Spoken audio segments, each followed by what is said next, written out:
பிரியமானவர்களே, இன்னைக்கு பார்த்தீங்கன்னா தேவனோட சித்தத்தை அறியணும்னு சொல்லி எல்லாருமே ஆசைப்படுறாங்க. என்னோட வாழ்க்கையில் தேவனோட சித்தம் என்னவா இருக்கும், நான் எப்படி வாழணும், என்னோட எதிர்காலம் எப்படி இருக்கும், தேவன் என்னை இந்த பூமிக்கு எந்த நோக்கத்தோடு அனுப்பினாரு, நான் செய்கிறது தேவனுடைய சித்தமா இல்லையா அப்படின்னு சொல்லி தேவ சித்தத்தை அறிவதற்காக அநேகர் இப்போ தீர்க்கதரிசிகள் எல்லாம் தேடிக்கொண்டு போகிறாங்க. ஆனால் நீங்கள் கொலோசியர் 1:9 பார்த்தீங்கன்னா தேவனோட சித்தத்தை கொலோசைய ஜனங்கள், அந்த கொலோசையர் இருக்காங்க பார்த்தீங்களா, அவங்க அறியன்னு சொல்லி பவுல் அவங்களுக்காக ஜெபிக்கிறாங்க. அப்போ தேவ சித்தத்தை அறிய அவங்களுக்கு என்ன வேணும்னு சொல்லி அவர் ப்ரேயர் பண்ணுறாருன்னு கேட்டிங்கன்னா தேவ ஞானமும் விவேகமும் இல்லைங்க.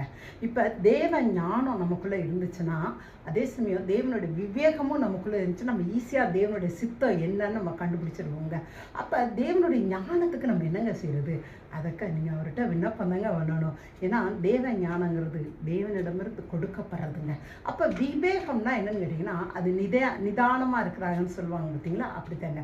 அப்போ தேவனுடைய சித்தத்தை அறியறதுக்கு தேவனோட சந்நிதியில் பொறுமையாக இருக்கணுங்க.